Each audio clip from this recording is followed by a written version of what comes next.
Game Demo!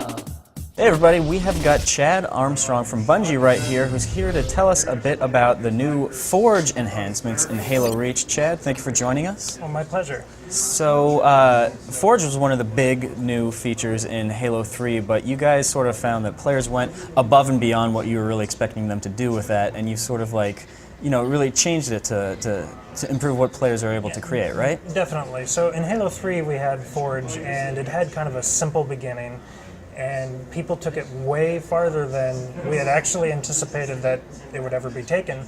And so when we started working on Forge in Halo Reach, we actually wanted to make sure that they could do all the things that they were trying to do in Halo 3 without as much pain, without it taking as long, without as much clever trickery that they had to come up with on their own. Well, let's take a look at this Forge world map right here to see how that sort of all manifests itself. So in Halo 3 Forge, we actually built 2 different maps as DLC available to users. For the sake of constructing their own maps, we gave them pieces that they could use to put together to build maps from open spaces, basically. And so with Reach, we built Forge World, which is the same concept but on a much larger scale. It's, for one, a much, much larger space, and for another, we put more objects on this map than were ever in either of the 2 Halo 3 maps combined. So, and the objects go everywhere from simple blocks, like this guy right here, to actually fairly complex structures, such as entire buildings, that people are able to build and place however they see fit, ultimately. We also took a lot of consideration in the kinds of things that people were doing and figured out ways to make it easier for them. For example, in Halo 3, people tried to put objects into the environment, say they didn't want to use the entire piece, they wanted it to be like a half of a wall or something. It was very difficult to do in Halo 3, but in Reach we modified the physics model so that it's as easy as actually just placing the object in the space where you want it to be. And so you can take any of these any of these objects, place them however you like. And then it's a matter of placing your spawn points and placing objectives and things like that. So you can take an object and actually have it clip through another one, and that's not a bug. That's actually like purposeful. You fuse the 2 together? Yes, exactly. So you're able to take multiple objects and connect them as you see fit. And if you're, for example, I'm trying to set these 2 guys up next to each other, but I'm having a little trouble getting it perfect, so we added a series of special tools that are used to make it easier to place objects or orient objects. So I can actually get in here, and then I can go in really close and move him right into place where I want him to be. Oops, a little too fast there. And there we go. So now if I switch over to Spartan mode here, step inside, I can run up this ramp, and I turn to the right, and there's the other tower right there. All right, so that's one of the user interface improvements as far as what you're able to create. But Forge World as a map is impressive, not for what we're seeing right here, but for what we're about to see out this window, right? So Forge map, the design philosophy behind Forge World is that we wanted to give people some unique spaces in which they could build their own maps. So we took this massive space, easily the biggest space we've ever created in a Halo game. I know we said that once about Boneyard, but it's not actually true anymore. And we built it to be these unique spaces that people are able to use pretty much however they see fit. If they wanted to build a single map out of this massive island, for example, they can do that. Or they can break the map up using walls and special objective volumes and such that are available in Forge, so that, for example, they only use half the map or a quarter of the map. Some of these spaces, it's worth mentioning, are designed based on previous Halo missions. For example, this canyon here we debuted recently is actually the geometry from Halo 2's Coagulation. Okay.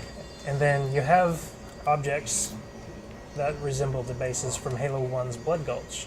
So you're actually able to combine the two, and that's actually how we made the map Hemorrhage, which is basically the third in the line of the Blood Gulch series.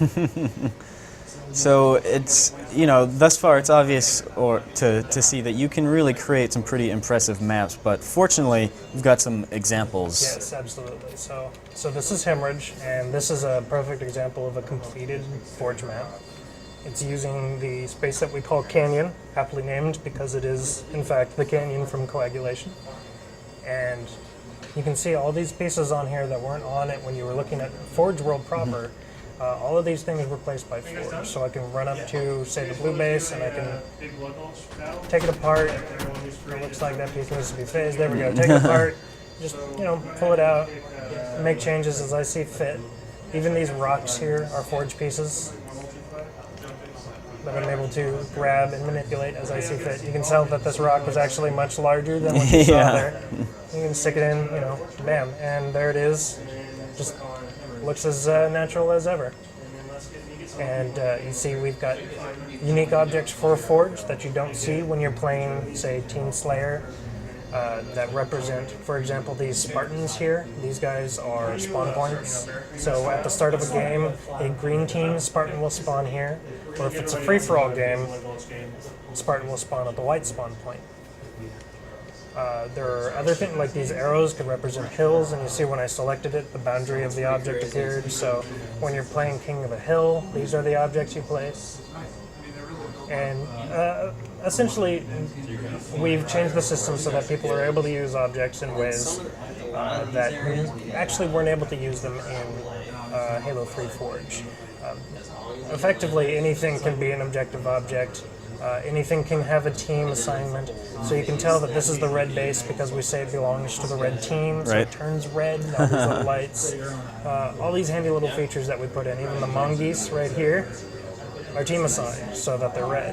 Try to go in here and tell it to be blue team, it changes blue. All right, let's, just to really give everybody a good idea of how you can flex your creative muscles, let's take a look at one of the maps that are just completely original, not based on anything that Bungie has previously done. Game over. So this is a map that we built entirely in Forge, and I actually mean that when I say we built it in Forge. We were sitting with a build of the game, Forge open, and the entire map was created within our in-game editor as opposed to using the external tools we normally use for building levels.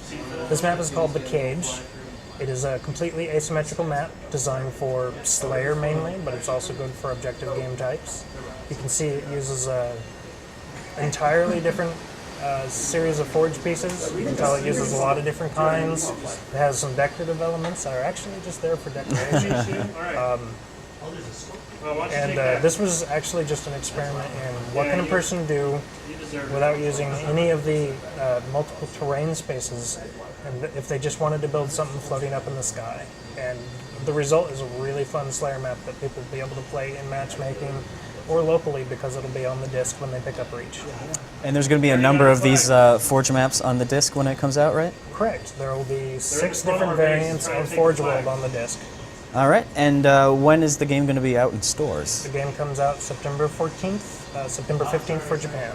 Thanks a lot for your time. Thank you. It's been fun.